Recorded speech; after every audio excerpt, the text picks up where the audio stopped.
നമസ്കാരം, ഞാൻ ഡോക്ടർ പ്രതാപൻ. കഴിഞ്ഞ ദിവസം അംഗൻവാടി വർക്കർമാരെക്കുറിച്ചൊരു വീഡിയോ ഞാൻ ചെയ്തിരുന്നു. അതിൻ്റെ മറുപടിയായിട്ടൊരു MP കുമാർ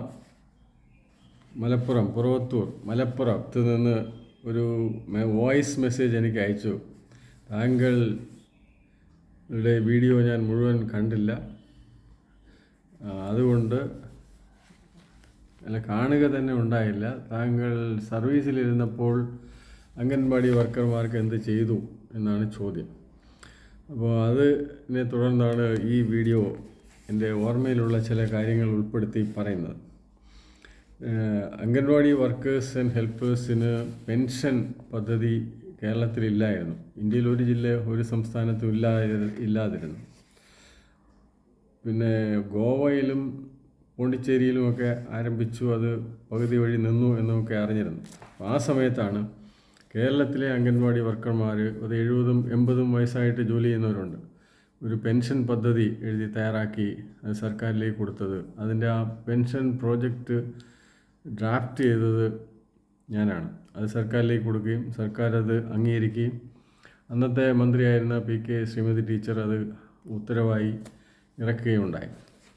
അതിനെ തുടർന്നാണ് കേരളത്തിലെ അംഗൻവാടി വർക്കർമാർക്ക് പെൻഷനാവുമ്പോൾ അവർ അടച്ച തുക, സർക്കാർ കോൺട്രിബ്യൂഷൻ, പലിശ, ഗ്രാറ്റുവിറ്റി അങ്ങനെയുള്ളൊരു തുക കൊടുക്കാനും അന്നാണ് തീരുമാനിച്ചത്. പിന്നീടാണ് മന്ത്രിസഭ മാറി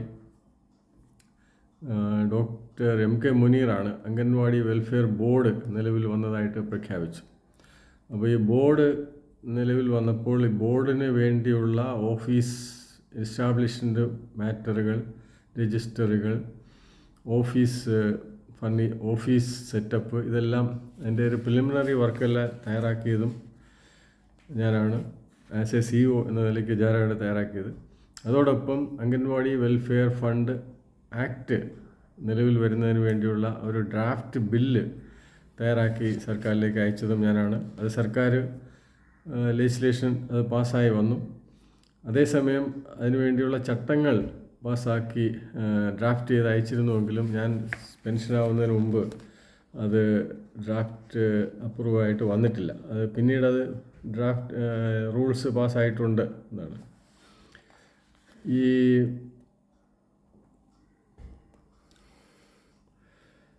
ഗ്രാറ്റുവിറ്റി അംഗൻവാടി വർക്കർമാർക്ക് കൊടുക്കണം എന്നുള്ളത് അങ്ങനെ ഒരു നിയമമില്ല.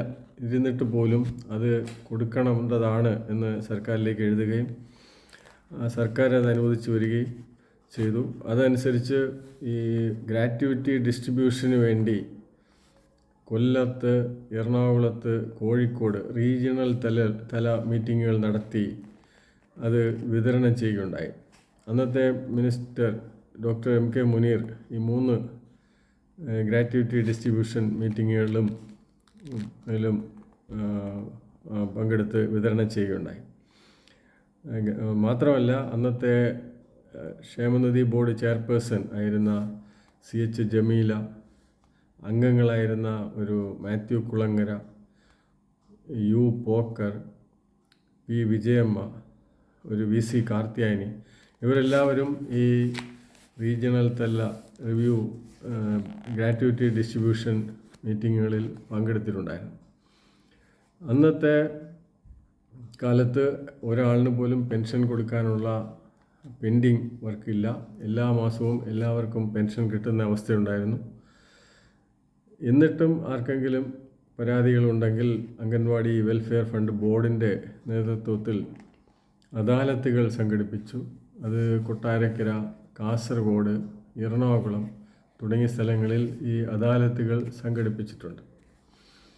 അംഗൻവാടി വെൽഫെയർ ഫണ്ട് ബോർഡിൻ്റെ നിർദ്ദേശം റിക്വസ്റ്റ് മിനിസ്റ്റർക്ക് കൊടുക്കുകയും അതനുസരിച്ചാണ് അന്നത്തെ സാമൂഹ്യനീതി വകുപ്പ് മന്ത്രിയായിരുന്ന ഡോക്ടർ MK മുനീർ അംഗൻവാടി വർക്കർമാരുടെ ഹോണറേറിയം ഒരു 8,000 രൂപയായിരുന്ന ഹോണറേറിയം 15,000 രൂപയായിട്ടും ഹെൽപ്പർമാരുടേത് 12,000 രൂപയായിട്ടും വർദ്ധിപ്പിച്ചുകൊണ്ട് ഉത്തരവായത്.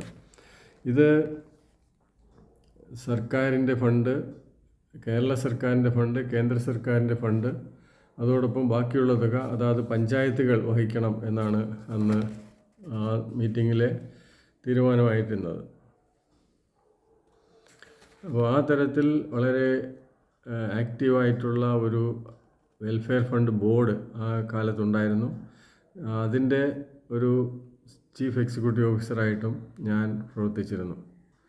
ഇത്രയും കാര്യങ്ങളാണ് ഇപ്പോൾ ഓർമ്മയുള്ളത്.